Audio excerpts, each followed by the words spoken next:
Bonjour à tous, bonjour à tous. Je m'appelle Claudie Culac, certains me connaissent.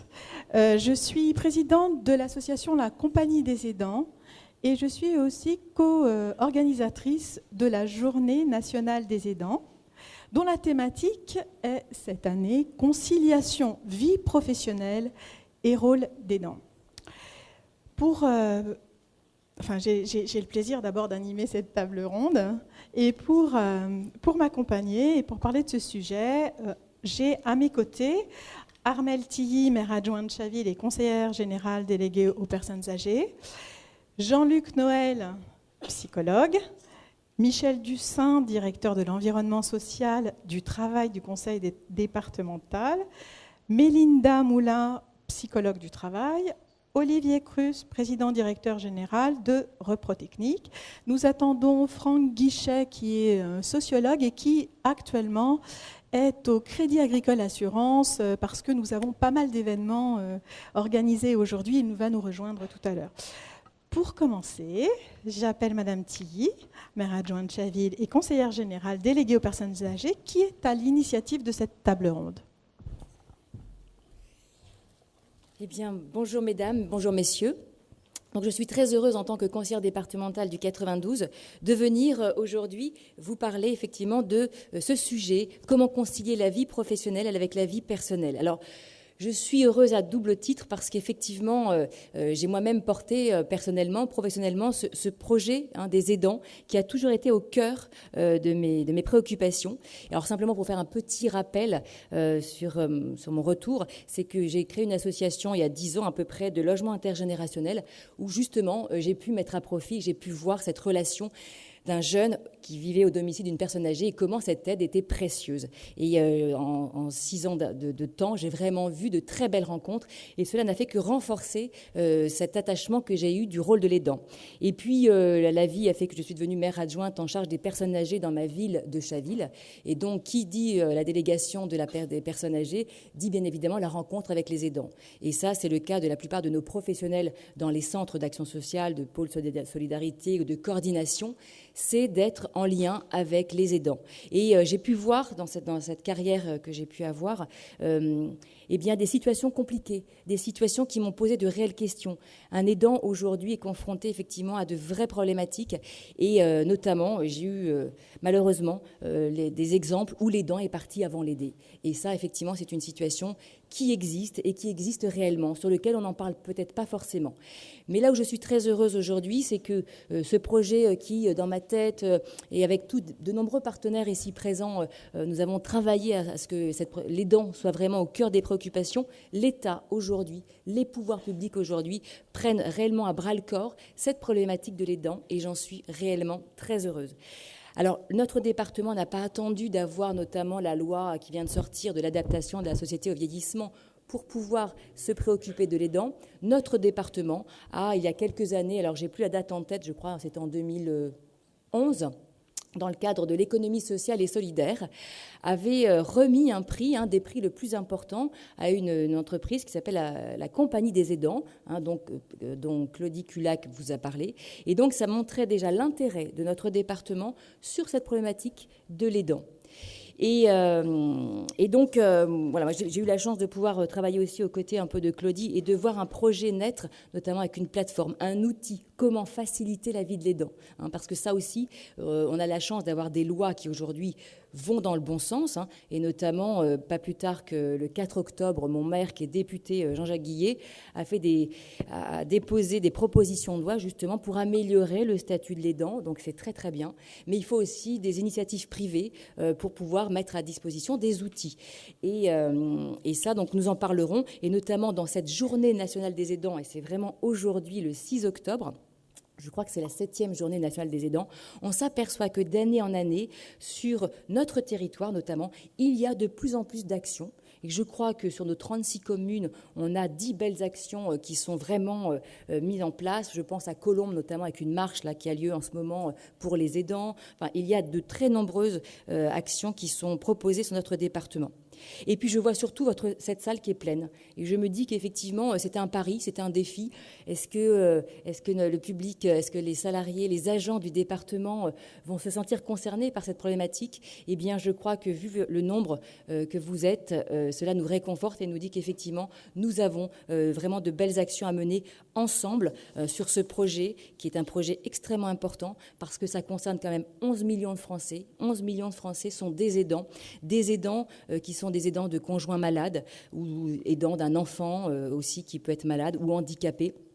Et c'est important de voir que ces aidants, ce sont des personnes extrêmement actives qui sont bénévoles. Et puis, 1 sur 2, notamment, est un actif. Donc, il doit concilier sa vie, effectivement, professionnelle avec sa vie d'aidant. Et ça, nous le serons tous à un moment ou à un autre. Et peut-être que vous l'êtes déjà. Donc, c'est important de prendre ce temps ensemble. Et puis, nous avons vraiment la chance d'avoir aujourd'hui de super intervenants qui se sont posés cette question, à la fois du point de vue du sociologue, mais aussi un chef d'entreprise. Et puis aussi, notre responsable directeur des RH, je crois, de notre département, et qui lui aussi va prendre la parole et vous expliquer aussi un peu la configuration de cette problématique de l'aidant. Donc, je suis extrêmement heureuse de vous avoir ici présent et je vais vite laisser la parole à nos intervenants pour rentrer dans le sujet et peut-être après en discuter avec des questions que vous pourrez nous poser. Merci beaucoup. Merci Madame Tilly. Alors pour démarrer cette séance, je vous propose de regarder un petit film qui a été produit par France Alzheimer et qui illustre parfaitement bien les difficultés rencontrées par les aidants.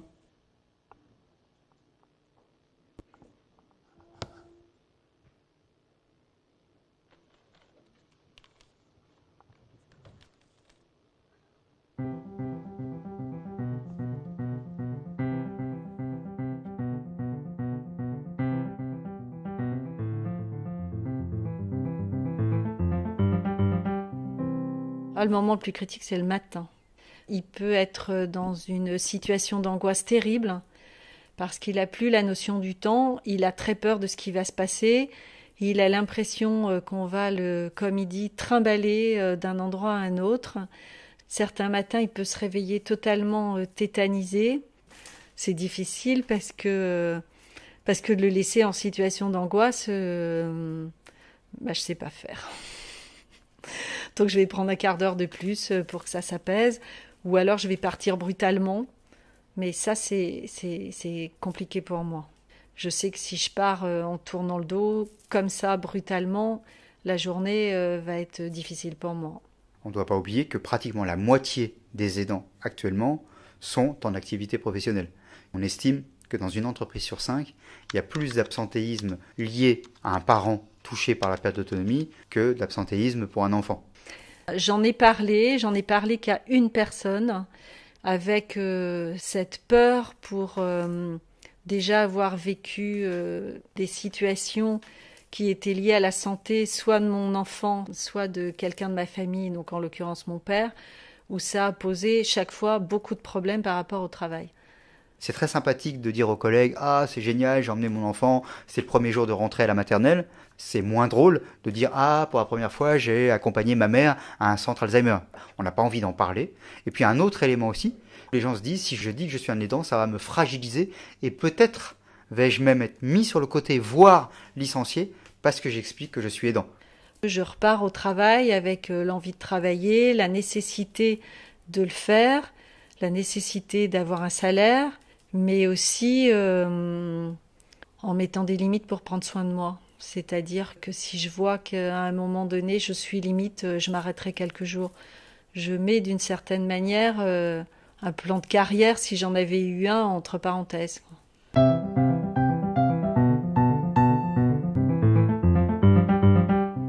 Les aidants dans la société, aujourd'hui, c'est plus de 8,5 millions de personnes. Et donc, derrière, c'est arriver à faire comprendre à la société que ces 8 millions de personnes, elles le font souvent sans aucun soutien et parfois même dans l'incompréhension, et qu'en même temps, elles jouent un rôle essentiel en termes de santé publique, et que même si on parle en termes de chiffres, il faut se rendre compte que si on devait trouver une solution pour remplacer ces 8,5 millions de personnes, il faudrait mettre sur la table 164 milliards d'euros. C'est-à-dire, grosso modo, les 2/3 des dépenses totales de santé aujourd'hui. Si j'observais ça chez quelqu'un, ou que je me doutais qu'il y avait ça, déjà qu'il puisse poser ce qu'elle ressent et ce qu'elle vit en toute confiance, sans avoir peur d'avoir des représailles pour son travail. Ensuite, d'aménager des heures en fonction de ses besoins. Et la personne peut être très reconnaissante de ça et donner beaucoup à d'autres moments. Proposer aussi ce qui se fait dans pas mal d'entreprises maintenant, qu'il y ait des jours qui puissent être donnés par d'autres collaborateurs. Moi, on m'a jamais proposé ça. Et il y a une année où j'aurais eu 2 semaines de plus, mais ça aurait changé ma vie.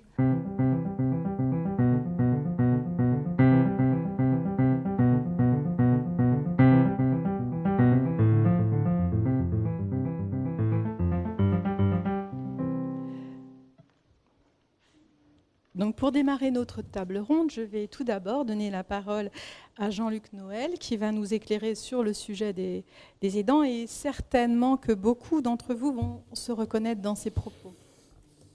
Merci, bonjour, enchanté, Jean-Luc Noël. Donc moi je suis psychologue. Je connais les aidants comment. J'ai travaillé pendant très longtemps à l'hôpital Sainte-Périne, qui est un hôpital de Paris, qui s'occupe de personnes âgées en particulier. J'ai beaucoup accompagné des aidants de malades d'Alzheimer. Donc j'ai bien vu, je me suis reconnu dans ce que vous disiez, que certains pouvaient mourir avant l'aider, que beaucoup étaient épuisés et que ça posait vraiment une véritable question, parce que s'occuper d'un proche malade, ça met en jeu tellement de remaniements qu'il s'agit vraiment qu'on se pose la question de comment l'accompagner. Comme Serge Guérin pouvait le dire, 8,5 millions, si on devait les remplacer, ça serait compliqué. Moi j'ai vu ça de mon niveau, on le voit bien quand les dents craquent, on se retrouve avec un aidé qu'on ne sait pas forcément aider en tant que professionnel. Donc j'aimerais juste qu'on retourne un petit peu la réflexion sur qu'est-ce que c'est finalement d'être aidant, parce que déjà certains aidants ne se reconnaissent pas comme aidants, mais se reconnaissent comme parents, comme enfants, comme mari, comme cousin, mais pas forcément dans ce terme aidant. Et je crois que c'est vraiment important qu'on réfléchisse à ça, parce que quand on aide, ça veut dire qu'on doit faire face aussi soi-même à des remaniements, déjà du changement de l'autre. Et c'est loin d'être évident quand son père vieillit, quand sa mère vieillit, quand son enfant est malade. On doit aussi penser tous ces remaniements qui sont en nous pour vivre cette nouvelle situation. Et c'est finalement loin d'être évident. On est habitué dans des relations familiales, chacun à sa place, et ça vient aussi changer ces places-là. On le voit dans l'accompagnement de la vieillesse, quand les enfants disent « j'ai l'impression de devenir le père de mon père », ce qui en soi n'est évidemment pas évident. De s'occuper de l'aidant, ça veut dire aussi donc d'intégrer tous ces changements, de l'aider, d'intégrer tous ces changements et d'arriver à vivre avec. D'arriver à vivre avec aussi bien souvent un aidé qui ne veut pas être aidé. Si on prend dans le cas de la maladie d'Alzheimer, bien souvent l'aidé refuse l'aide en disant « tiens, j'en ai pas besoin ». Je parlais dernièrement avec une amie médecin qui me parlait de ses parents, de son père qui pouvait refuser de prendre ses médicaments. Comment faire pour faire rentrer une infirmière à domicile alors que le père va dire « je sais prendre mes médicaments ». Être aidant, c'est aussi ça, c'est aussi affronter finalement une relation à l'autre aidé qui ne va pas forcément nous dire merci, ce qui est très compliqué. C'est-à-dire que autant donner son aide à quelqu'un qui nous dit « je vous remercie de m'aider », qui va avoir une réciprocité, ça peut être quelque chose de bénéfique, quelque chose que l'on va porter plus facilement, mais par contre donner son aide à quelqu'un qui nous dit « je n'ai pas besoin de toi » et qu'il refuse, c'est quelque chose aussi qu'il va falloir gérer. Il faut prendre en compte, évidemment, quand on parle des aidants, du contexte social. Quand on est fille unique, c'est pas la même chose que lorsque l'on a des frères et sœurs. Lorsque l'on est seul, c'est pas la même chose. Lorsque l'on est riche, c'est pas la même chose que quand on est pauvre. De prendre en compte aussi tout ce contexte familial qui existe. C'est-à-dire qu'on a tous une famille, on sait tous ce que c'est qu'une famille. C'est parfois conflictuel, on n'est parfois pas d'accord. On a parfois aussi des griefs vis-à-vis de celui qu'on aide. On a parfois l'impression de ne pas avoir été suffisamment aimé. Là, je pense, quand on doit s'occuper des parents, il y a aussi tout ça qui va ressurgir et qu'il va s'agir de réfléchir et de prendre en compte aussi dans l'aide qui va être donnée. Il va falloir prendre en compte la nature de l'aide. Est-ce qu'on doit aider quelqu'un d'une manière simplement physique ou est-ce qu'on doit aussi aider quelqu'un avec une dépendance psychique? Est-ce que je pouvais vous dire tout à l'heure, quand vous avez quelqu'un que vous devez aider qui a des troubles du jugement et qui ne va pas reconnaître comme légitime cette aide, il était d'autant plus difficile d'aider quand vous avez quelqu'un qui va être désorienté, prenons le cas dans la maladie d'Alzheimer, et qui potentiellement peut sortir à n'importe quelle heure, et en particulier la nuit. Il va y avoir ce stress. On voyait cette femme à l'écran qui parlait de quand je m'en vais, je ne peux pas le laisser stresser. Oui, mais c'est aussi ça, le stress de l'aidant, c'est de se dire dans quel état je laisse l'autre et comment va-t-il se sentir et quel imprévisible je vais devoir gérer. Et ça, c'est un stress qui est vraiment extrêmement prenant et qui peut, là en l'occurrence, dans le milieu professionnel, j'imagine bien que quand on va travailler en se disant mais que va faire mon père, que va faire ma mère à domicile, est-ce qu'il ne va pas mettre le feu à la maison, est-ce qu'il ne va pas sortir, est-ce que le commissariat ne va pas m'appeler pour me dire on l'a retrouvé à l'autre bout de la ville. Donc toutes ces choses-là sont vraiment véritablement à prendre en compte, plus les caractéristiques, j'allais dire, psychologiques de l'aider. J'insiste beaucoup là-dessus parce que c'est souvent une donne essentielle. Quand l'aidé accepte l'aide, c'est plus facile que quand il la refuse. Et j'ai vu vraiment un nombre de situations conflictuelles à cause de ça, où on passe du temps à faire accepter l'aide à l'autre. Et ce temps-là, c'est un temps qui est une pression psychologique supplémentaire, et on passe aussi son temps à faire accepter une aide qui peut être refusée. Donc on passe son temps à faire quelque chose qui va être mis en échec. Et ça, c'est quand même extrêmement compliqué. J'espère que je suis clair. Oui. Vous m'arrêtez autrement, parce que j'ai plein de choses à vous dire et je n'ai pas beaucoup de temps. Quels sont finalement les besoins des aidants? Qu'est-ce qu'on peut imaginer comme besoin pour les aidants? La première chose, le premier besoin, c'est déjà un besoin d'information. C'est-à-dire qu'on ne s'improvise pas aidant de quelqu'un qui est généralement une maladie. Je reste dans le domaine que je connais le mieux, la maladie d'Alzheimer. Si vous ne connaissez pas ce qu'est la maladie d'Alzheimer, comment aider? Si vous ne savez pas ce qu'est un trouble de mémoire, si vous ne savez pas... Tiens, ce que beaucoup ne doivent pas savoir, que la maladie d'Alzheimer, ce n'est pas qu'un trouble de mémoire, c'est aussi un trouble de l'organisation des gestes. C'est-à-dire que le malade d'Alzheimer pourra avoir envie de répondre au téléphone, mais ne saura plus comment on fait pour prendre le téléphone. Si on ne sait pas tout ça, comment aider? Comment mettre en œuvre des choses, mettre des choses en place alors qu'on n'a pas toute cette connaissance? Ça, c'est important. Si on ne connaît pas les répercussions des symptômes sur la vie quotidienne, ça va être compliqué de pouvoir aider à bon escient. Et ne serait-ce que sur le trouble de mémoire du malade d'Alzheimer. Si on passe son temps à lui dire « mais je te l'ai déjà dit », le malade d'Alzheimer qui, lui, ne se souvient pas qu'on lui a dit « c'est pas vrai ». Et au bout d'un moment, ça devient « t'es une menteuse ». Et on change dans la relation. Et c'est vraiment compliqué de la même manière. Si on arrive et qu'on dit à son père « il faut que tu ailles te laver » et que son père dit « ben non, je me suis déjà lavé », et il y croit réellement parce qu'il a oublié qu'il ne s'était pas lavé, et qu'on est obligé de lui dire « non, tu es sale ». Vous voyez, on change de domaine et on n'est pas simplement dans de l'aide qui va être « je vais t'aider à te laver ». On va être aussi de dire à quelqu'un d'autre « moralement, tu es sale » et c'est quelque chose qui est nettement plus violent. Donc cette information, elle est centrale. Information, et je pense qu'on reviendra dessus aussi sur les aides qu'on peut avoir, ce que l'on peut mettre en place, les aides financières, les aides physiques et tout ce qu'il y a. Mais vraiment, cette information, elle est vraiment importante. L'autre chose qui est importante pour les aidants, c'est aussi d'avoir des aides à la décision. Parce que quand on est aidant, on doit prendre une décision à un moment donné. Est-ce qu'il doit rester à la maison ou est-ce qu'il doit aller en EHPAD? Est-ce qu'on doit faire rentrer quelqu'un pour l'aider ou est-ce qu'on ne doit pas faire rentrer quelqu'un? Est-ce qu'on doit le mettre sous tutelle? Est-ce qu'on ne doit pas le mettre sous tutelle? Etc., etc. Et cette aide à la décision, déjà, il n'est pas toujours évident de décider pour soi-même, mais décider pour l'autre, voilà quelque chose qui est bien compliqué aussi. Et ça, c'est vraiment une part importante parce que finalement, en tant qu'aidant, de quel droit je peux aider l'autre? Je peux prendre une décision pour l'autre et quelle légitimité? Ça ne s'improvise pas et souvent, on est bien laissé seul. On connaît bien le sujet sur l'entrée en EHPAD, où beaucoup d'aidants vont dire « mais quand est-ce que c'est le moment ?» Et les professionnels vont répondre « c'est quand on le sent, c'est vous qui voyez ». C'est quelque chose qui est quand même difficile et c'est ça, il faut véritablement qu'on arrive aussi à l'accompagner. Le soutien psychologique me paraît central. Évidemment, il faut que la personne arrive à lier ce qu'elle peut ressentir de cette aide avec son vécu, avec sa tristesse, avec sa colère, avec tout ce deuil qu'il y a à faire. Et ce soutien psychologique, il est à mettre en place. J'allais dire, dans tous les domaines de maladie, vous avez des groupes de parole qui vont être destinés à l'usage des aidants et qui me semblent aussi importants. Si on en est sur la maladie d'Alzheimer, par exemple, des groupes de parole, où on va pouvoir parler et de la difficulté à vivre aux côtés de quelqu'un qui est malade et avec tous les remaniements, mais aussi des techniques que l'on peut mettre en place et des échanges qu'on peut avoir avec les autres, aussi pour se sentir, j'ai dit, reconnu.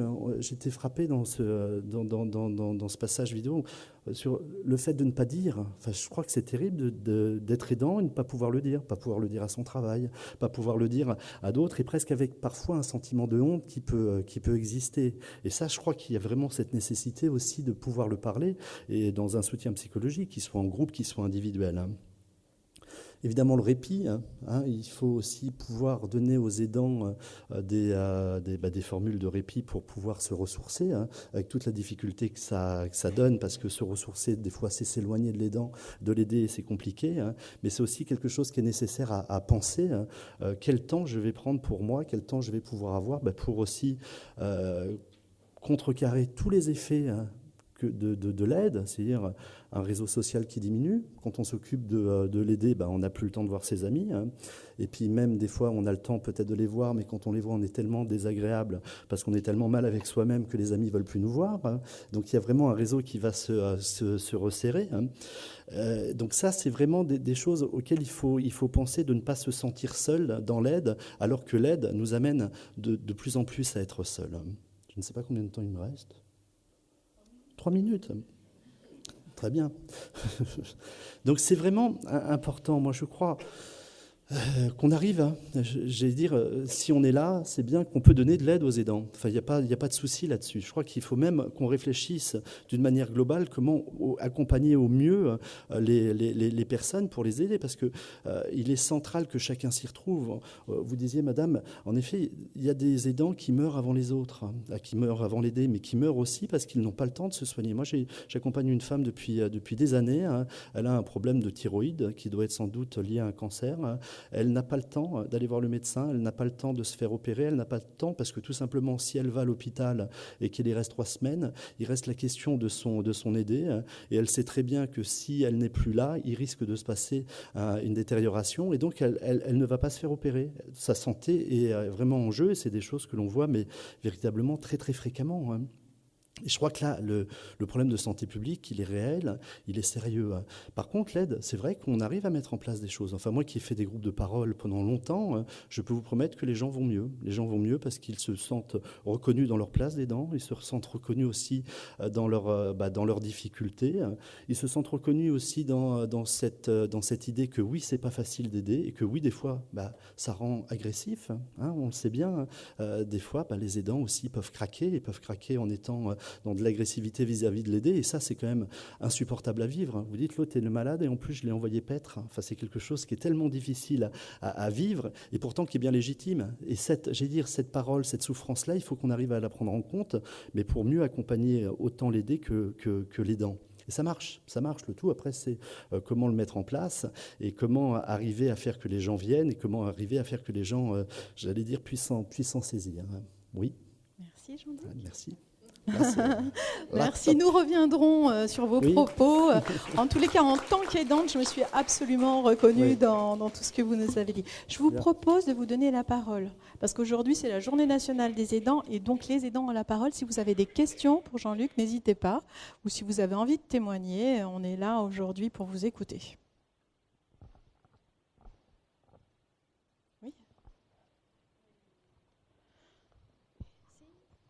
Bonjour, donc moi je suis Leïla Mezouari, je suis référente handicap dans un CCAS, et la plus grande difficulté que j'ai dans ma profession, c'est comment justement aider en général le parent qui est âgé en cas de décès, la prise en charge de la personne handicapée qui reste.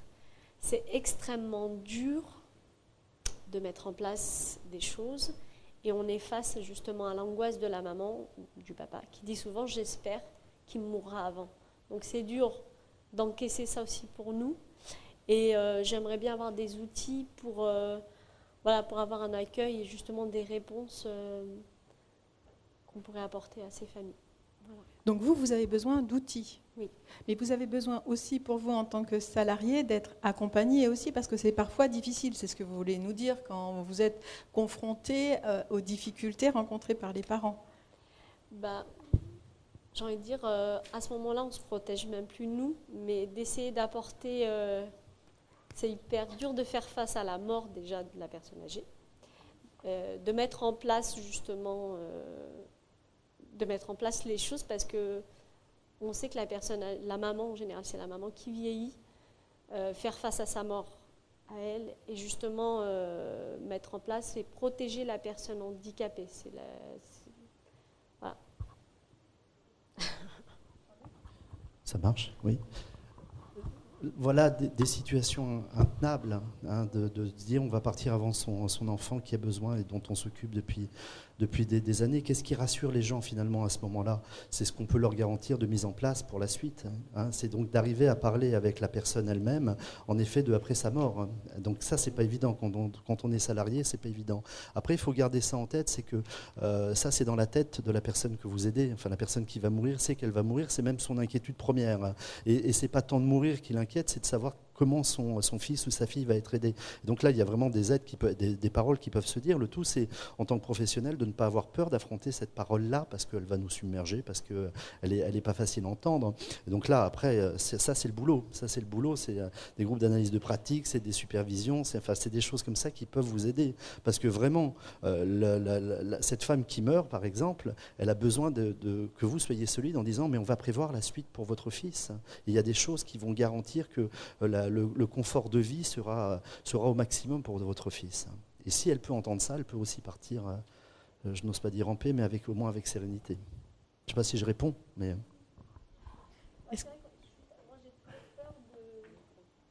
J'ai toujours peur, bon, on met en place les tutelles, les prises en charge, les préconisations, mais on ne sait pas comment sont perçues nos paroles. Voilà. Il faut quand même qu'on reste humain, même si, voilà, j'ai toujours peur, des propos. Non, mais c'est très intéressant parce qu'on oublie souvent justement les salariés qui sont en contact de ces difficultés-là et on entend très très bien votre message. J'espère qu'il est reçu aussi. Est-ce que quelqu'un d'autre veut prendre la parole? Oui, madame. Oui, bonjour. Donc moi, je suis Alexandra Coeffé. Alors, je suis assistante sociale et en même temps aidant. Donc, je voulais revenir sur quelque chose d'extrêmement important, sur ce que vous disiez, sur cette nécessité d'être informé. Et je trouve que ça, c'est essentiel. Et je trouve qu'en tant qu'aidant, on est c'est vraiment le parcours du combattant. Et on a beaucoup de mal à aller chercher l'information. Même moi en tant qu'assistante sociale, je dois dire que il faut faire les bonnes rencontres, même si on va à la recherche d'informations, et souvent on est quand même en grande difficulté et isolé par rapport à ce besoin d'information déjà dans un premier temps. Justement, 83% des aidants ne font pas appel aux structures de proximité. C'est vrai ce que vous dites. C'est très difficile de trouver les informations et d'être accompagné dans ce parcours difficile qu'est l'accompagnement d'un proche fragilisé.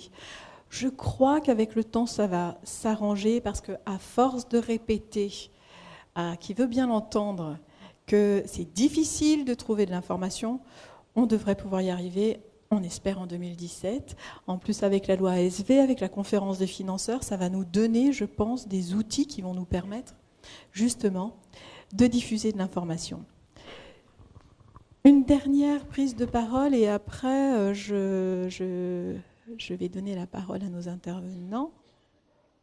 Ah, avec plaisir, Viviane. Attends, je te passe un micro. Oui, bon, je connais des gens ici, voilà, ça fait longtemps que je me promène sur le territoire des Hauts-de-Seine, donc ne vous en étonnez pas. Alors, bonjour, moi je suis aidante, je suis un peu désolée, mais je vais avoir la voix qui tremble. Monsieur, vous parliez des groupes d'aide. Moi, ça m'a beaucoup aidé. J'ai une fille qui est handicapée psychique à 80% et qui a un petit garçon. Et je les ai récupérés à la maison et il avait 3 ans et demi. Le petit garçon... Et peu de temps après, grâce au département, j'ai pu avoir un aménagement d'horaire. Parce que c'est très difficile de travailler, de s'occuper d'une adulte handicapée psychique et du petit garçon, qui avait absolument besoin d'être soutenue pour aller à l'école, l'encadrer, parce que ma fille sait faire des choses, il y a des choses qu'elle ne sait pas faire. Donc, par exemple, se lever le matin pour conduire le petit garçon à l'école, c'est pas possible. Suivre les devoirs, c'est pas possible. D'autres choses sont pas possibles non plus. Et puis, quand elle m'a annoncé qu'elle était enceinte, en fait, ça a été la catastrophe. Mais je me suis tournée vers une association qui s'appelle l'UNAFAM. Et à l'UNAFAM, en région parisienne, il y avait une dame qui habitait Meudon, donc c'était à côté de chez moi parce que j'habite Sèvres, qui a monté un groupe d'aide aux grands-parents. Parce qu'en fait, on s'aperçoit qu'il y a de plus en plus d'adultes handicapés psychiques qui ont des enfants, qui, si ces handicapés ne sont pas aidés ou si ces enfants ne sont pas encadrés, aidés, ces enfants deviennent dans des situations très très difficiles. Et grâce à ce groupe, j'ai pu demander l'autorité parentale pour le petit garçon. Donc actuellement, il est considéré par mon employeur, c'est-à-dire le département, comme mon enfant. Donc je peux avoir des journées d'enfants malades. J'en ai eu une en 4 ans. Grâce à cet aménagement d'horaire, je ne suis jamais absente parce que en fait, j'arrive à subvenir à toutes mes tâches. Je suis contente d'aller travailler aussi parce que c'est un lien social important pour moi. Mes collègues connaissent la situation, sont très, très gentils. Enfin, il n'y a pas de souci, on arrive à en discuter en midi, tout ça. Je n'ai pas de gêne par rapport à ce handicap parce que je ne me sens pas responsable du handicap de ma fille. Ce qui est bien aussi, c'est que j'ai des collègues jeunes, donc on se retrouve avec des enfants du même âge, donc on échange sur les devoirs du CE2, sur les vacances, sur les attitudes, c'est agréable. Et puis, la vie continue, mais il faut savoir que ça impacte toute une famille. Et je peux partir en vacances grâce à mes parents, qui ont 90 ans, parce qu'ils prennent ma fille et mon petit-fils, parce que je ne peux pas la laisser toute seule avec l'enfant. Mais il n'existe pas de structure pour ça, ça n'existe pas. Soit ma fille va dans un établissement spécialisé, mais elle n'est pas assez malade pour ça, mais elle ne peut pas rester toute seule avec un enfant. Soit l'enfant va dans une famille d'accueil s'il n'était pas resté avec moi. C'est des situations difficiles. Donc voilà, moi je suis contente d'avoir un petit garçon et je suis obligée de travailler aussi, mais bon, j'aime bien, parce que j'ai quand même 63 ans, et je suis obligée de travailler parce que mon petit garçon qui a 8 ans, j'espère qu'il fera des études, mais ma fille ne pourra pas les financer. Merci Viviane pour cet émouvant témoignage. Écoute, sans le savoir, c'est une très belle transition qui va me permettre de donner la parole, je vous jure, ça va aller, à Michel Dussin. Donc, vous vous occupez des fonctions managériales au sein de la direction des ressources humaines du conseil départemental. Le sujet de la conciliation vie professionnelle et vie d'aidant est un sujet que vous connaissez bien. Je vais vous poser 3 questions. Et merci encore Viviane, parce qu'on voit quand même que tu as pu avoir un temps aménagé. Pourquoi les ressources humaines du conseil départemental veulent et doivent aider les aidants ? Donc, suite à ce témoignage, effectivement, qui va éclairer mes propos. Donc bonjour à tout le monde déjà en premier lieu. Je pense qu'on a 3 raisons qui motivent le département en tant qu'employeur d'aider ses collègues qui sont en situation d'aidant. Et les 3 raisons, on estime qu'elles se complètent l'une à l'autre. Elles ne sont pas dissociées l'une de l'autre. La première, elle a été mentionnée, elle fait écho à ce qui a été dit précédemment, c'est de veiller à l'état de santé des collègues, des agents. C'est une obligation du département en tant qu'employeur. On a bien vu que quand on est en situation d'aidant, l'état de santé de l'aidant et beaucoup de risques qu'elle se dégrade. Et donc il y a une vigilance à avoir de ce côté-là. La seconde motivation, objectif du département, c'est le côté que le département, en tant qu'employeur, va être solidaire de ses agents lorsqu'ils traversent une période difficile. C'est une reconnaissance réciproque de l'investissement de l'agent par rapport dans son travail et de l'employeur vis-à-vis de ce travail qui est réalisé. Et la dernière objectif qui se complète aussi, c'est que on est soucieux de la qualité de vie au travail et on a bien conscient qu'un agent, lorsqu'il est en situation d'aidant, ça va le fragiliser dans ses missions, d'exercer ses missions, et le rendre peut-être moins performant dans les missions qu'il a exécutées, dans la qualité du service qu'il va rendre au public. Donc voilà les trois raisons qui se complètent pour nous et qui fait que la situation d'agent aidant est quelque chose d'important. Donc quelles sont les actions des ressources humaines dans ce cadre-là? Qu'est-ce que vous mettez en place? Alors on va dire qu'on a deux grandes familles de dispositions qui vont permettre de... Là je me situe par rapport aux thématiques de la table ronde, qui est la conciliation entre vie professionnelle et vie personnelle, et les témoignages juste avant le montrent.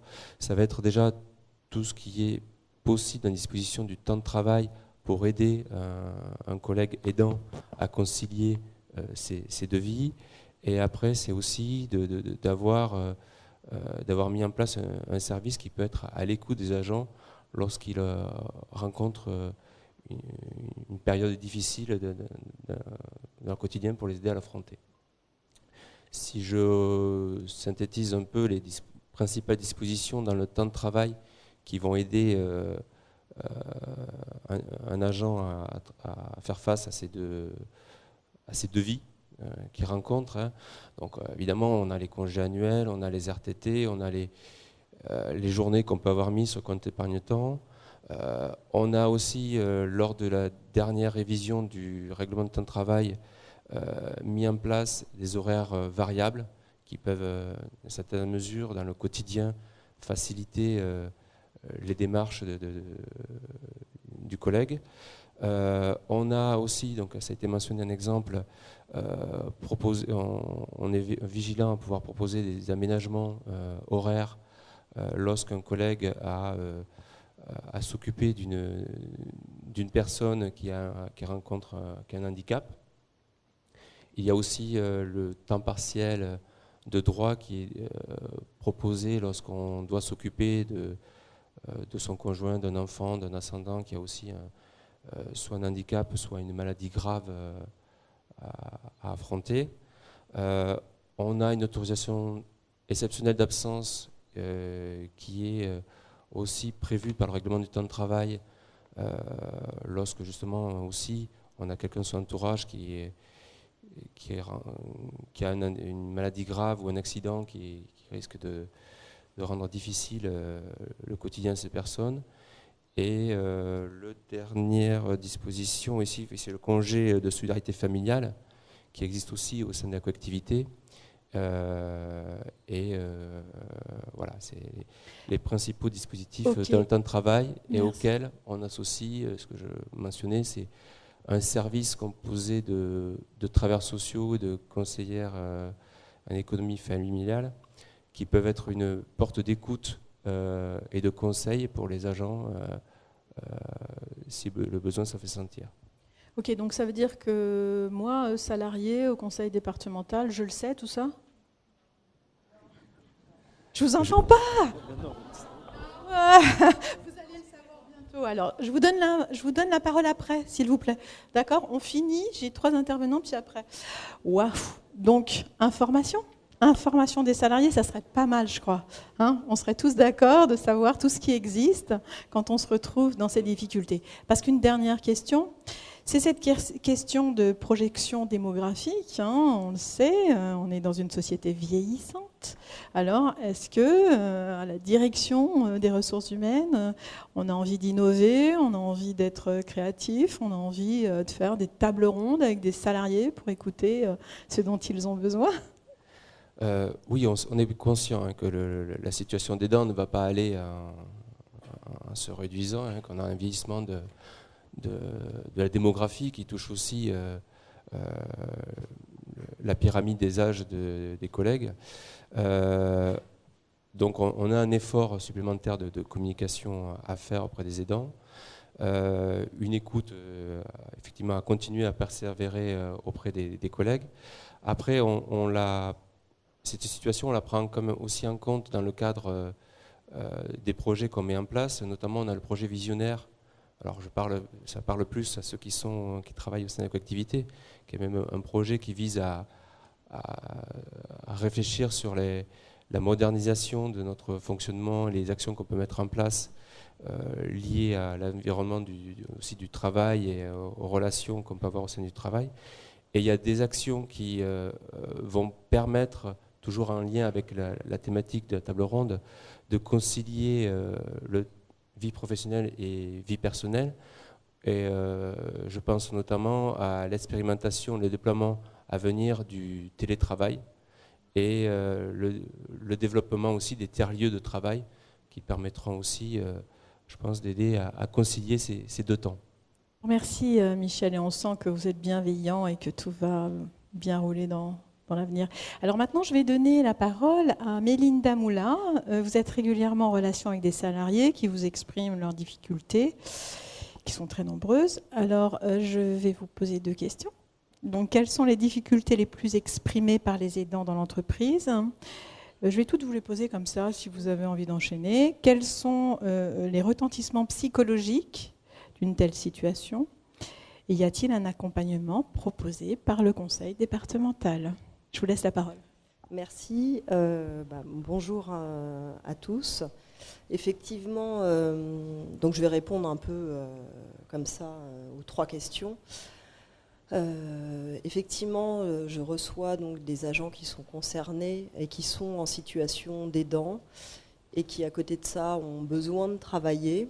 Alors, ont besoin de travailler, donc ont besoin de concilier ces 2 vies.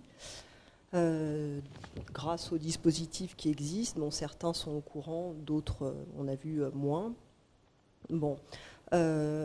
Alors, je voudrais déjà dire que le travail est quelque chose de très important parce que fréquemment, j'entends que c'est aussi une bulle d'air de venir travailler, que c'est extrêmement important, malgré la complexité aussi des fois de certaines situations de travail, enfin de certaines missions.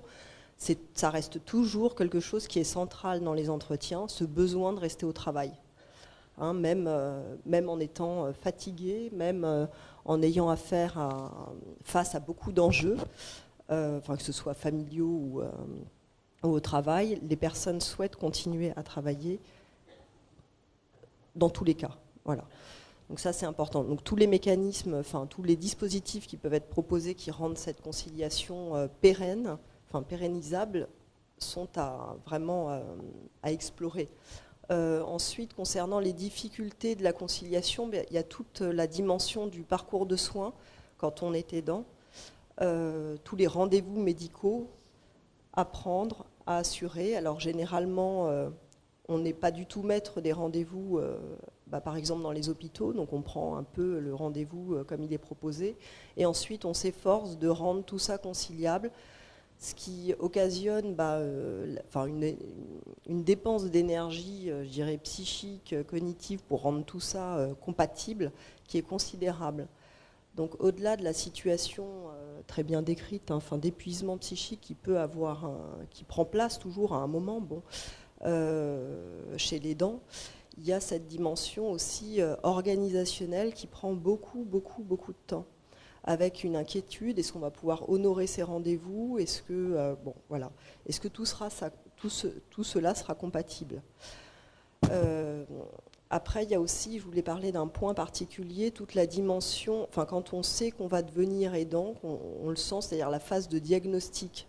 Il se passe parfois de longs mois avant qu'on puisse poser que les familles puissent poser un nom sur la pathologie. Il y a donc l'effet, je dirais, un peu sidérant de l'annonce de tout ce parcours-là de diagnostic, quand on sent que qu'une mauvaise nouvelle va être annoncée. Et effectivement, on peut prendre un certain temps à prendre conscience des impacts que ça va avoir sur la vie quotidienne et ensuite sur la vie professionnelle, évidemment.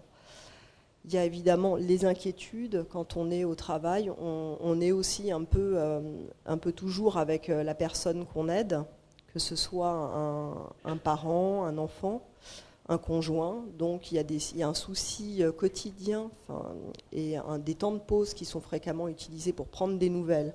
Donc ce sont autant de pauses qu'on ne prend pas pour soi, mais qu'on prend pour prendre des nouvelles de l'autre, s'assurer qu'il va bien et réduire l'angoisse chez l'aidant et chez l'aidé. En ce qui concerne les difficultés, on va dire, de séparer, voilà, la difficile séparation des scènes, de la scène du travail, on va dire de la scène familiale. Voilà, c'est quelque chose qui peut être difficile à séparer parfois. Soit on peut avoir le désir de trop cloisonner, et donc du coup de ne pas solliciter d'aide, d'avoir peur, d'être stigmatisé, d'être traité différemment. Donc ça, ce sont parfois des freins psychiques qui existent. On peut avoir au contraire le besoin d'en parler beaucoup. Certains collègues peuvent accepter, d'autres peuvent trouver ça difficile. Voilà, il y a toute cette complexité aussi au travail, dans les relations avec sa hiérarchie, avec ses collègues, de trouver le juste niveau d'information. Et ça, c'est très compliqué. On considère d'ailleurs que dans chaque entreprise, il y a entre 15 et 20% de salariés qui sont des aidants. Donc j'imagine que vous en rencontrez ici, oui, parce que je ne sais pas exactement combien il y a de salariés sur les territoires, mais... Et quand vous les rencontrez, vous pouvez échanger avec eux, leur donner des conseils, oui, les accompagner Oui, tout à fait. On peut tout à fait prendre rendez-vous. Il y a des soutiens qui sont proposés. Ça peut être des entretiens de guidance, des fois d'orientation aussi sur les choix à faire par rapport aux structures. Est-ce que je fais rentrer mon parent dans une structure? Est-ce qu'on met en place une mesure de tutelle ou pas? Ça peut être des informations comme ça. Et pour cette écoute concerne plusieurs acteurs, plusieurs services. Donc le service de médecine préventive, où les personnes peuvent rencontrer des infirmiers, des médecins, et solliciter un suivi particulier au titre de l'aide qu'ils fournissent.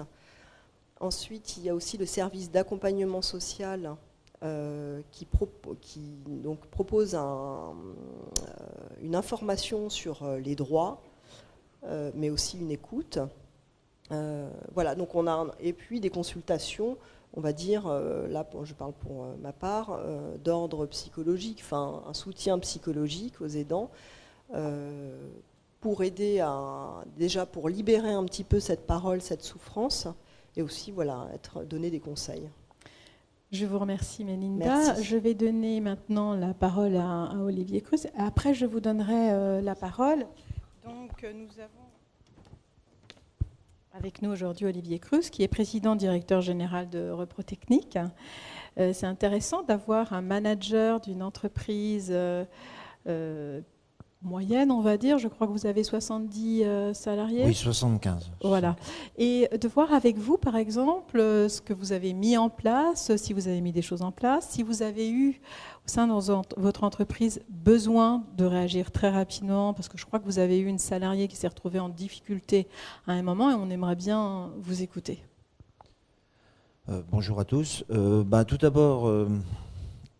J'aurais tendance à dire qu'en fait, la première règle qu'on applique au quotidien et ce qu'on a simplement mis en place, c'est une évidence, c'est ce que j'appelle le bon sens.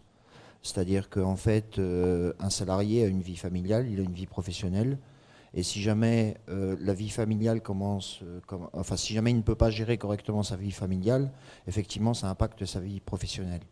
Donc quelque part, ça impacte son rendement au travail, ça impacte ses relations avec les autres au travail, ça impacte énormément de choses. Donc en fait, nous, ce qu'on applique, c'est, quand je parlais de bon sens, c'était premièrement d'essayer d'arriver à ce que les gens expriment facilement leurs difficultés, c'est-à-dire créer des situations qui permettent effectivement à ce que le salarié soit à l'aise pour parler d'un problème qu'il a avec son manager, ça c'est le premier point.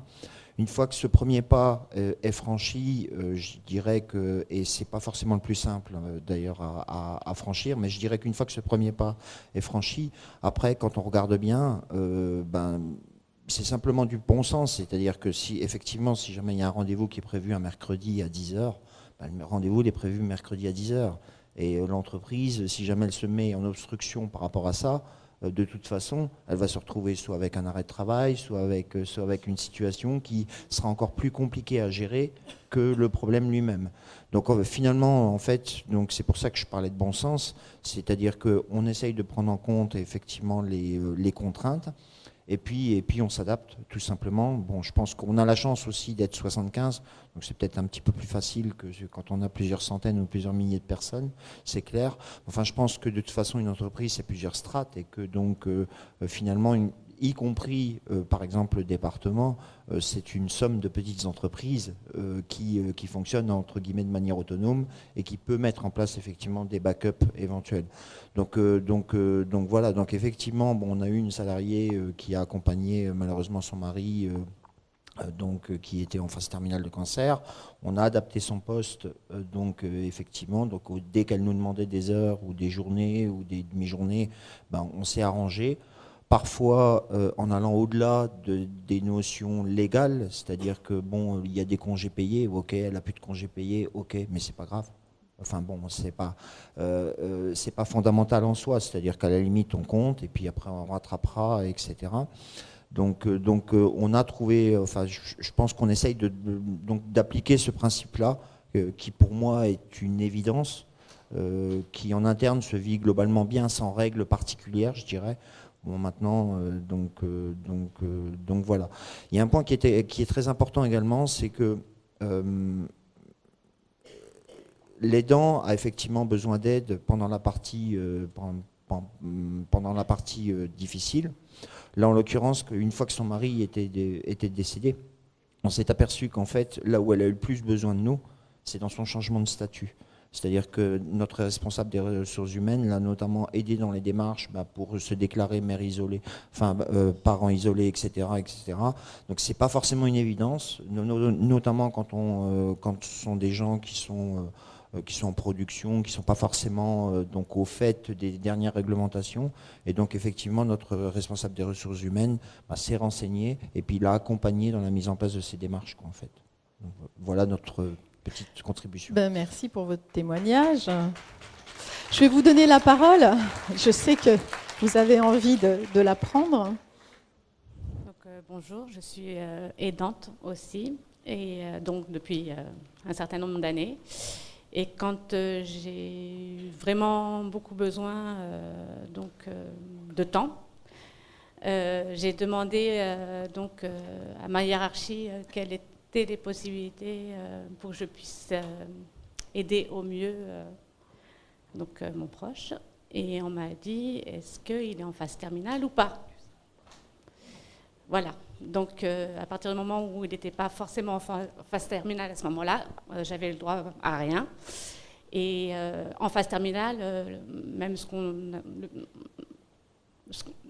le nombre de congés auxquels on a éventuellement droit est quand même assez restreint. Voilà. Donc, en fait, je pense que quand on est dans ce cas de figure-là, et je le suis toujours encore aujourd'hui, on est forcément obligé de prendre sur ses congés. Donc, on prend sur ses congés, mais après, comme vous dites, on a besoin aussi à un moment donné, nous, de se reposer, et on n'a plus suffisamment de temps pour qu'on puisse se reposer. Voilà. Merci pour votre témoignage, parce qu'il est vrai que les aidants s'arrêtent 16 jours de plus qu'un collègue qui n'accompagne pas un proche. Donc c'est un vrai sujet, un vrai sujet. Comment on vous aide à vous reposer, parce qu'il faut aussi que vous ayez du temps pour vous. Je vous en prie, madame. Merci. Oui, bonjour. Je suis une aidante depuis 2003, depuis le décès de ma mère. Je suis fille unique et j'aimerais savoir si les collègues peuvent donner des journées dans certaines situations pour l'accompagnement en fin de vie.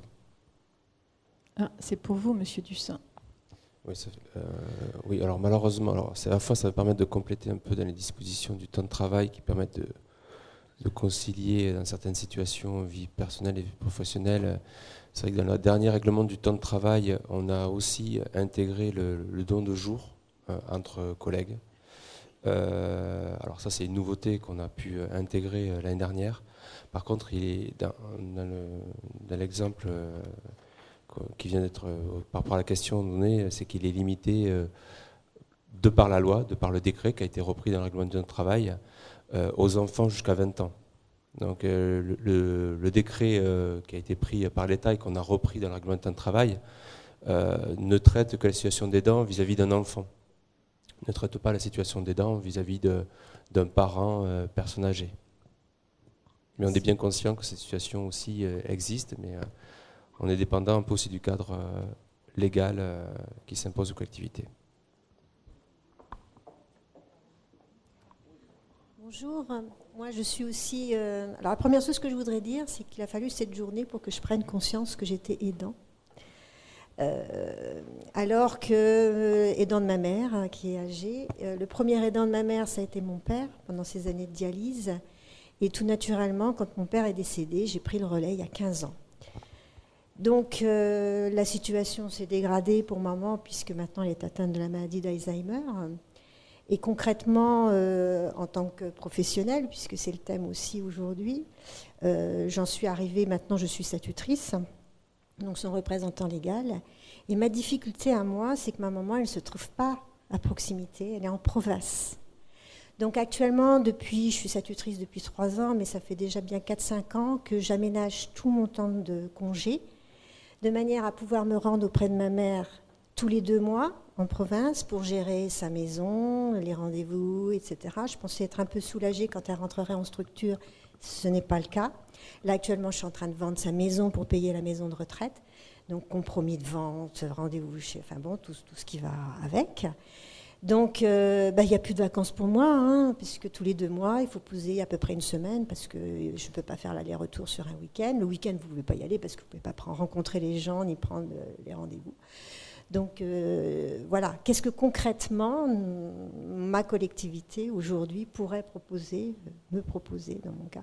Et peut-être, j'avance même la réponse déjà, c'est déjà que dans toutes ces années, ces 15 années qui sont écoulées, comme je ne me considérais pas comme aidant, ça, mon témoignage pourra peut-être apporter aux collègues, c'est que j'ai rien demandé à personne. Je me suis débrouillée toute seule face à des grandes difficultés, comme on peut l'imaginer. Mais je n'ai rien demandé à personne, ni accompagnement psychologique, ni d'association.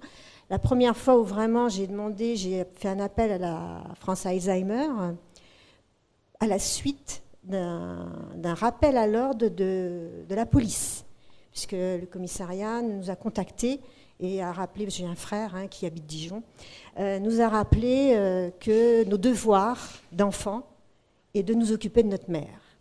Donc, juste après ce coup de téléphone, j'ai téléphoné à France Alzheimer qui m'a dit il faut que vous demandiez une mise sous tutelle, et puis à partir de là, ça s'est enchaîné. Donc voilà, concrètement, quand l'aidant est éloigné de l'aider, qu'est-ce qu'on peut proposer ? Je veux bien intervenir avant, parce que j'aime beaucoup votre témoignage, parce que j'ai vécu des choses comme vous, puisque j'ai été tutrice de mon père. Et comme nous avons aujourd'hui des élus, on va leur passer un petit message, c'est que la protection des majeurs, c'est vraiment l'enfer. Quand on est tuteur de son proche, c'est extrêmement compliqué. Moi, j'ai dû demander au juge pour signer une convention obsèque pour mon père. Attendez, j'allais pas... je veux dire, je ne vais pas même dépenser d'argent pour m'acheter des robes. C'est pour payer ses obsèques futures. En plus, quelqu'un qui était à l'aide sociale. Donc, il y a aussi, je pense, à revoir, et je m'adresse à Madame Tilly en disant cela, essayer de trouver des solutions qui allègent le rôle de l'aidant, parce que, madame, vous dites quelque chose de très juste, en moyenne, c'est 226 km qui séparent l'aidant de son proche. Quand en plus, le proche est tuteur, ça devient infernal. Donc je comprends très bien ce que vous avez pu vivre. Pour revenir, je pense que la réponse à ce que je voulais... le message que je voulais faire passer dans la présentation, c'est vrai qu'on a certaines dispositions du temps de travail qui sont beaucoup tournées vis-à-vis des aidants de personnes handicapées. On a bien conscience, et qu'il y a certains cas, malheureusement, qui ne sont pas traités. Mais aussi l'autre volet de l'action du département en tant qu'employeur, c'est surtout, en premier temps, je pense qu'il faut de se retourner vers les services, différents services, notamment de la direction de l'environnement sur du travail ou de la DRH, pour étudier au cas par cas ce qui est possible d'être fait et quelle est la meilleure option envisageable d'avoir un conseil personnalisé par rapport à la situation. Et je pense qu'on ne peut pas faire une réponse qui va s'appliquer à tout le monde, mais qu'il vaut mieux, en tête-à-tête, regarder concrètement la situation et de voir ce qui, déjà, dans les outils qu'on a à notre disposition, la meilleure réponse qui peut être apportée. Monsieur Noël, vous voulez prendre la parole ? Juste parce qu'en vous écoutant, je pensais aussi à une chose, la résonance que ça a chez celui qui aide dans son travail. Hein. Là, on va prendre quelque chose qui est plus simple à comprendre. Quand vous êtes aide-soignant en EHPAD, hein, comment s'occuper du vieux quand vous-même vous vous occupez de votre malade, hein, qui est votre père. Enfin, la résonance, et ça peut se trouver après dans tous les métiers d'accueil, dans tous les métiers qui vont être dans un contact. Comment prendre soin ou comment accompagner l'autre alors que soi-même on est en difficulté. Et ça, c'est quelque chose dans le travail qui, je pense, est véritablement à prendre en compte. Hein. Je voulais juste dire ça. Merci. Est-ce que quelqu'un... Ah, oui, d'accord. Merci. Joëlle Thomasin, je travaille à la MDPH. Moi, ce qui m'intéresserait de connaître, c'est les modalités du congé de solidarité familiale. Ça consiste en quoi? Et puis, peut-être aussi dévier sur le télétravail. Merci, Monsieur Dussin. Oui, il n'y a pas de souci. Donc là, je vais reprendre un peu mes notes pour ne pas vous dire de bêtises. Donc le congé de solidarité familiale, donc il est possible pour un agent dont l'ascendant, le descendant, le frère, la sœur ou la personne qui partage le même domicile souffre d'une pathologie mettant en jeu le pronostic vital ou en phase avancée ou terminale d'une affection grave et incurable. Donc ça c'est voilà, le périmètre dans lequel le congé de solidarité familiale est envisageable. Chez nous, donc, la demande est instruite par la direction des ressources humaines, donc mes collègues au sein du pôle ressources humaines et financières, prend la forme d'une période continue d'une durée maximale de 3 mois renouvelable une fois, soit par période fractionnée d'au moins 7 jours consécutifs. Il y a différentes formules qui sont possibles. Et ce qui est à noter, c'est que effectivement, dans ce cas de ce congé de solidarité familiale, il y a une allocation journalière après qui est versée par la caisse primaire d'assurance maladie. Après, s'il y a besoin de plus de précision, je pense qu'il faut le plus simple après, c'est effectivement là, de prendre attache auprès de la direction des ressources humaines et qui vont permettre d'affiner les informations là, que je viens vous donner de manière synthétique. Bonjour, j'aurais voulu savoir, quand on ne vit pas avec l'aidé, donc on ne peut pas bénéficier de ce congé, est-ce qu'on peut bénéficier d'un congé sans solde ?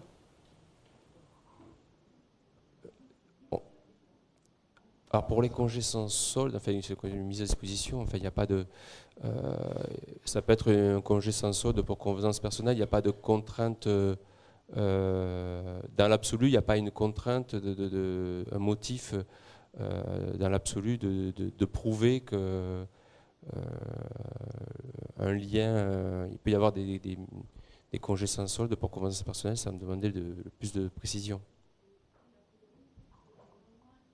A priori, au conseil départemental, ça se fait de moins en moins. Donc comment on fait quand on se trouve dans une situation qu'on doit aider quelqu'un à distance ?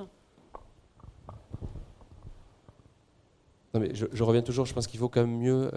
ça va être difficile pour moi de traiter des situations dans un amphithéâtre tel qu'ici. Je pense que chaque situation doit être examinée au cas par cas et auprès de services qui sont en capacité de faire le point de la situation à la fois personnel et au regard des outils dont le département peut proposer aux agents. En gros, c'est pas prévu, vous n'avez jamais rencontré la situation. Alors, moi personnellement, moi, je suis en charge de la direction de l'environnement sur du travail, je ne suis pas le directeur des ressources humaines. Je pense que les collaborateurs qui sont en charge, alors c'est plus dans mes équipes, les travailleurs sociaux qui ont peut-être pu être en contact avec des situations. Je ne peux pas vous dire là de manière... et puis une solution qui a été apportée pour un cas, je ne peux pas vous dire qu'elle est transposable à tous les cas qui se présentent à la collectivité. Moi, ce que je pense qui est le plus simple, c'est avoir un échange en tête-à-tête avec soit le référent ressources humaines, soit avec un des travailleurs sociaux au sein de la direction de l'environnement du travail, pour voir quelles sont les options qui s'ouvrent à vous. Juste préciser dans le cadre du congé de solidarité familiale que l'indemnisation est que sur 27 jours. Je crois quand même qu'il faut le savoir. Le congé de solidarité familiale, c'est par période de 3 mois renouvelable une fois, je crois que c'est ce que tu as dit, ou par petite période de 7 jours avec interruption, 7 jours après, etc.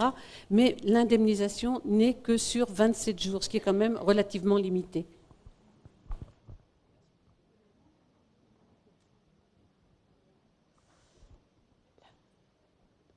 J'ai quelqu'un devant qui veut prendre la parole.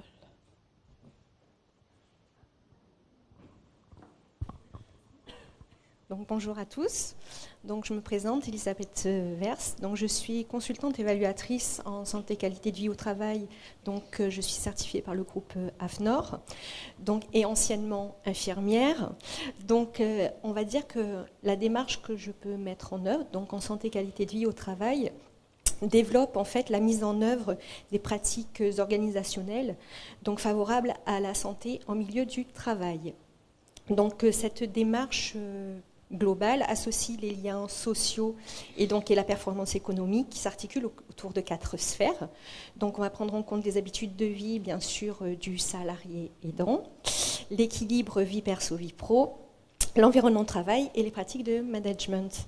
Donc en fait, dans le cadre des différentes problématiques que rencontrent les salariés aidants, il me paraît en fait fondamental de sensibiliser et d'informer les directions générales sur l'importance de ces préoccupations sociales. Donc il est important pour ces organisations de prendre conscience des impacts liés en fait à cette problématique afin d'éviter en fait toute répercussion, on est bien d'accord, sur l'organisation. Et là je parle en termes de performance, donc au sein des services, et de l'impact sur l'équilibre de la productivité. Donc pour cela, il me paraît vraiment fondamental de préserver donc, le salarié aidant sans déséquilibrer l'organisation du travail dans lequel il travaille. Il faut que les pratiques managériales puissent être mises donc, en place pour apporter des solutions donc, à ces salariés qui sont confrontés au quotidien donc, à ces situations complexes et anxiogènes.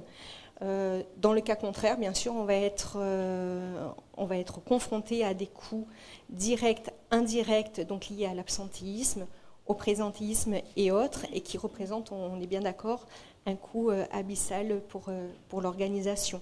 Donc là, comme le disait Claudie, il faut savoir que un salarié aidant s'absente aussi 16 jours de plus qu'un salarié, donc ça amène, on va dire, un taux des jours d'absence de déjà 32 jours. Donc on est vraiment dans cette problématique-là. Je vous remercie. Je vous propose d'avancer et de donner la parole à Franck Guichet qui nous a rejoints. Franck est formé à l'ethnologie. Tu as participé à des travaux de recherche en sciences humaines sur les relations d'aide dans l'accompagnement à domicile des personnes vulnérables. Tu as fondé un bureau d'études pour mettre les outils de la recherche au service des acteurs engagés dans l'innovation sociale. On se connaît bien parce qu'on a participé à pas mal d'événements ensemble. Donc je vais te poser 3 questions. Et là, on va passer à la partie techno, parce que c'est important aussi d'avoir une idée sur toutes ces technologies qu'on nous propose pour équiper le domicile, pour sécuriser, etc. Donc pour toi, en quoi les technologies ont un impact sur les aidants ? Oui, bonjour à tous. Alors, peut-être une précaution, c'est quand on parle des technologies, on a souvent l'impression de voir ça dans le futur. En fait, si on prend un tout petit peu de recul et qu'on regarde plus particulièrement le secteur du handicap, ça fait déjà très longtemps qu'on essaye d'inventer toutes les prothèses, tous les dispositifs techniques qui vont permettre de pallier, de compenser des incapacités. Donc là, quand on parle des technologies qui peuvent être utilisées pour le maintien à domicile des personnes dépendantes, on s'inscrit bien dans toute cette histoire d'inventer des solutions technologiques pour permettre à des personnes de continuer à faire et à être ce qu'elles sont. Et d'ailleurs, l'une des particularités de ces technologies, c'est aussi de les voir comme des moyens qui vont venir équiper, outiller des relations. Ce n'est pas en premier lieu qu'on met la technologie. Alors, technologie, peut-être il faut préciser de quoi on parle. Quand on mobilise des technologies dans le maintien à domicile de personnes handicapées ou dépendantes, on fait référence généralement à la domotique, tous les dispositifs électroniques, automatismes qui vont centraliser des fonctions. On fait référence aussi au numérique, au digital, tous les sites internet, les plateformes communautaires, collaboratives, toutes les applications qu'on va pouvoir utiliser aujourd'hui, qui se développent beaucoup. Et puis on fait référence aussi à la robotique. Alors là, ça reste encore principalement des projets de recherche, bien qu'on en voit aujourd'hui des applications, principalement sous forme de jouets, de divertissement, parce que ça répond là aussi à une fonction, mais c'est tout un tas de travaux et de recherches sont en cours.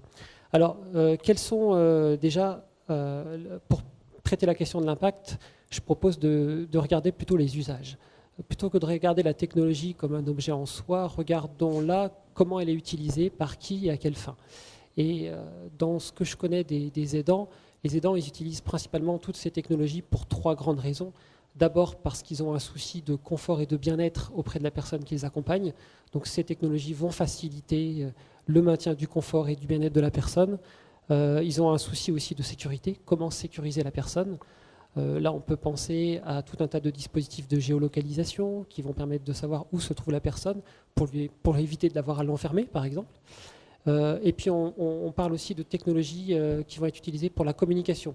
Alors, je ne sais plus qui a fait référence récemment dans la salle là, à la personne qui l'accompagne, madame, qui se trouve à plusieurs centaines de kilomètres peut-être de votre domicile. Maintenir la communication, c'est essentiel dans ces situations-là. Et les technologies vont être un allié, un support pour maintenir la communication. Alors voilà, peut-être une précaution à prendre quand on parle de ces technologies, c'est ne pas les regarder comme des objets, mais vraiment les regarder comme sous l'angle des usages. Quelle utilisation on en fait? Alors ma deuxième question, c'est est-ce que ces technologies peuvent avoir un impact sur la vie privée de l'aidé? Alors, derrière cette question, il y a forcément celle des risques. C'est quoi les risques qu'on encourt en utilisant ces technologies? Et est-ce qu'elles sont dangereuses? L'histoire ne fait que nous rappeler que les technologies peuvent être utilisées à des fins destructrices. Donc effectivement, on a raison de se poser la question, quels sont les risques pour la personne aidée à avoir utilisé des technologies? C'est une question qui est essentielle, qu'il faut continuer à se poser, mais ce n'est pas une question qui doit non plus être un obstacle, un frein ou nous empêcher d'avancer. Tu peux nous donner des exemples? Ça serait sympa. Alors, les principaux risques qu'on identifie aujourd'hui concernant l'usage des technologies dans le maintien à domicile, ils sont de 3 grands ordres. D'abord, au niveau social. On peut penser que les technologies vont avoir comme effet d'isoler la personne. Si c'est pour limiter son périmètre de marche, si c'est pour enfermer, sécuriser, surveiller, vous voyez, il va y avoir un problème de liberté. Jusqu'où est-ce qu'on donne à la personne la liberté d'aller et venir et jusqu'où est-ce qu'on peut restreindre? Les technologies vont restreindre en la surveillant énormément. Un exemple typique, ça peut être les webcams qu'on installe dans les maisons et qu'on va utiliser pour surveiller ce qui s'y passe quand on n'est pas là. Les parents font ça des fois avec la garde d'enfants et aujourd'hui, on voit de plus en plus d'aidants qui utilisent également ça pour surveiller leurs parents ou leurs conjoints. Donc il y a cette question de la liberté qui est très forte. On parle aussi du risque de déshumanisation. Souvent, on pense que ces technologies vont nous mettre à distance, vont nous éloigner du cœur de la relation qu'on peut avoir d'aide avec la personne. En fait, c'est souvent exactement l'inverse. Ces technologies vont nous permettre d'avoir une attention à distance beaucoup plus fine, de prolonger l'attention qu'on a humainement et dans la relation avec la personne. Et puis enfin, il y a un autre risque, c'est le risque économique. Si toutes ces technologies dont on perçoit bien les bénéfices ne sont accessibles qu'à ceux qui peuvent se les payer, quid de ceux qui ne peuvent pas? Donc il y a aussi cette question de la justice sociale et de l'économie qui est centrale.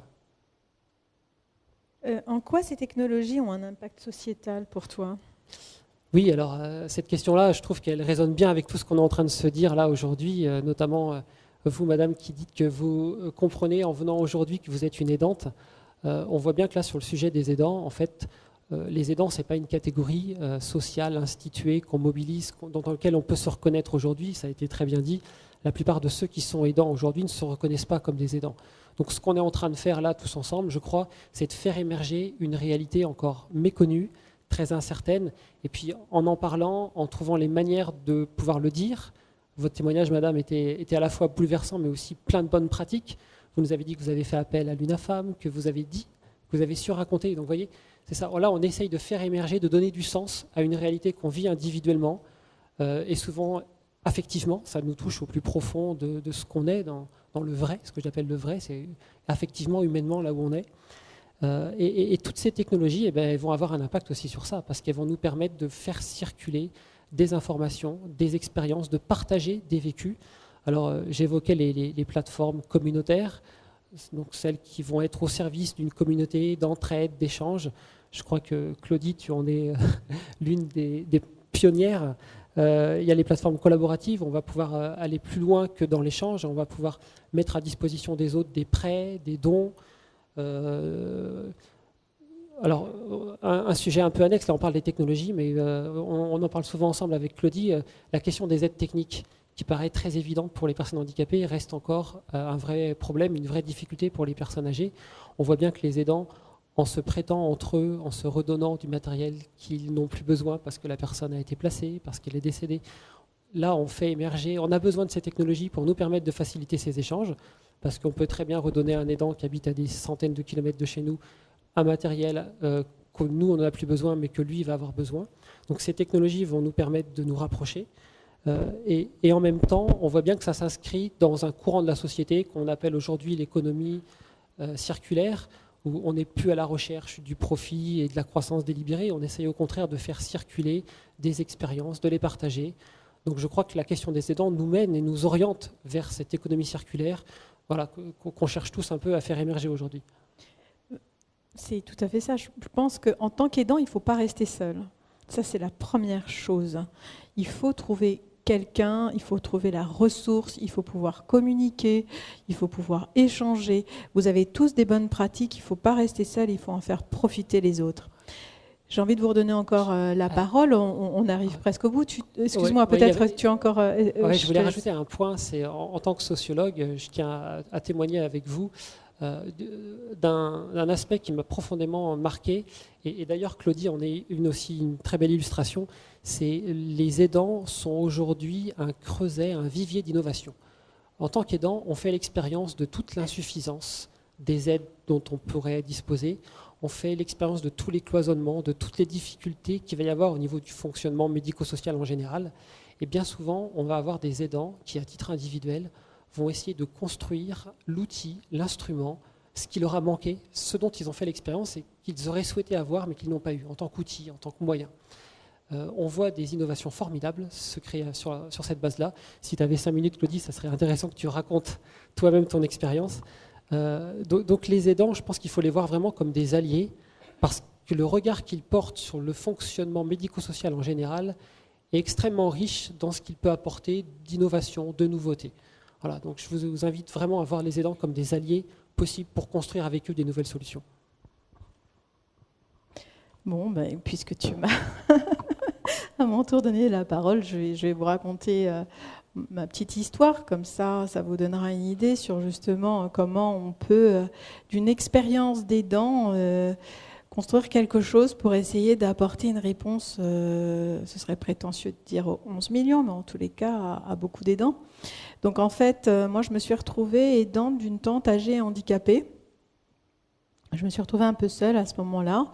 Elle habitait sur le territoire des Hauts-de-Seine, à 45 minutes de chez moi. Et je me suis dit, mais c'est pas possible, quoi. Comment je vais faire ? Je ne savais pas à qui m'adresser, je ne trouvais pas les informations, je savais pas, je connaissais personne sur son territoire parce que forcément, j'avais pas j'avais pas d'amis, j'avais personne. Et j'ai été voir les services à la personne, j'ai été voir Madame Ossavi d'ailleurs, et j'ai dit voilà, je pense qu'il faut faire quelque chose.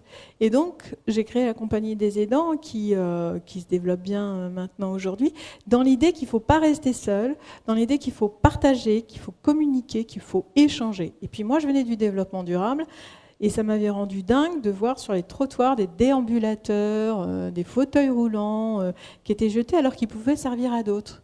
Et donc, je me suis dit, mais voilà, c'est ça, il faut trouver une solution pour que les gens puissent échanger, et voilà mon histoire. Et puis dernièrement, j'ai accompagné un père qui était atteint de la maladie d'Alzheimer, dont j'étais tutrice, et qui est décédé la semaine dernière. Donc un petit message à mon père là-haut, et avec des années très très très difficiles. Donc vraiment, si j'avais un conseil à vous donner, vous avez ici, je crois, des gens extrêmement bienveillants, c'est de ne plus rester seul. On dit que 93% des salariés ne vont pas voir leur manager pour dire qu'ils sont aidants, de peur d'être stigmatisés, comme vous l'avez dit très justement. Eh ben, faut plus que ce soit comme ça. C'est terminé. Il faut que vous alliez voir vos responsables, que vous mettiez les choses en place. Vous avez dit quelque chose de très important. Vous avez dit que vous manquiez d'informations. Et je crois que ça, aujourd'hui, c'est quelque chose qui est compris par les gens du conseil départemental. Et vraiment, si vous avez besoin d'aide, je me tiens à votre disposition parce qu'on peut, je pense, trouver le moyen de vous informer, de vous apporter les solutions dont vous avez besoin. Je vais vous redonner la parole. Moi, j'ai assez parlé, ça va bien là.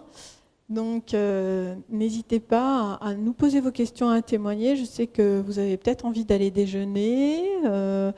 Si vous n'avez pas de questions et si vous pensez que cette table ronde peut s'interrompre maintenant, je vais dans ces cas-là donner la parole à Madame Bergerolles, qui est conseillère départementale déléguée aux personnes handicapées, qui va conclure cette table ronde. Lourde tâche. Conclure, non, je pense que vous avez plutôt ouvert la discussion établi une conclusion. Je voudrais faire 2-3 petits focus, parce que c'est vrai qu'en tant que conseillère départementale en charge du handicap, le monde du handicap, je pense qu'on peut prendre exemple sur ce monde. Il s'est bien structuré depuis des années, et notamment grâce aux associations.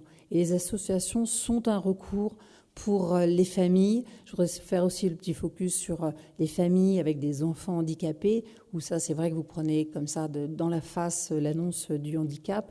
Les familles se sont organisées, structurées, et ceci grâce aux associations. Alors là encore, les associations ont œuvré depuis des années pour faire évoluer les lois. Notamment, c'est vrai qu'il y a des allocations pour adultes ou enfants handicapés. Il y a des prises en compte de la perte de travail, ou de la diminution du temps de travail pour un parent qui a un enfant handicapé. Ça peut être pris en compte et ça peut être pris en compte sous forme de complément de cette allocation. Donc là encore, c'est vrai que vous avez parlé beaucoup de personnes âgées, de personnes en perte d'autonomie, Alzheimer et autres, mais c'est vrai que c'est sur le monde du handicap et à mon avis, un exemple à suivre pour adapter le monde des personnes âgées. Deuxième petit focus, alors je voulais dire aussi, oui, dans le handicap, ce que nous disent les associations, c'est qu'il faut continuer à travailler, puisque le sujet, c'est aussi la vie professionnelle, notamment les mamans, quand elles continuent à travailler, qu'elles arrivent à concilier leur vie professionnelle et l'accueil d'un enfant handicapé, au bout du compte, la famille va mieux, la fratrie va mieux. Donc là, il faut essayer vraiment de continuer à travailler, même quand c'est difficile. L'autre petit focus, c'est la proximité. Moi aussi, je suis comme Armelle élue locale en charge des personnes âgées, des seniors. Mais la proximité, les mairies, les CCAS sont un lieu aussi ressource. Nous organisons, je parle pour ma commune, je suis élue Antony, mais nous organisons le café des aidants.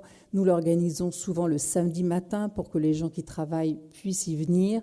Et nous en sommes en train d'organiser aussi la possibilité pour les aidants d'amener leurs aidés et qu'ils soient, j'aime pas ce terme, gardés, mais en tout cas pris en charge pendant le temps où l'aidant peut communiquer. Et ensuite, on a déjà vu se former des réseaux d'entraide entre humains, tout simplement, même sans passer par des organisations.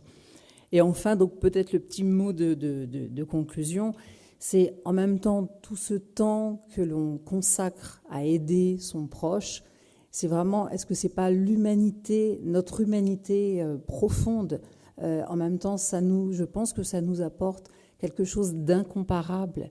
Et même si c'est en effet du temps, quelquefois de la souffrance, c'est aussi des moments incomparables dont on se souviendra à tout jamais. Et dans un monde où quelquefois on est aussi dispersé par mille choses inutiles, là, on revient aux fondamentaux de notre humanité. Voilà.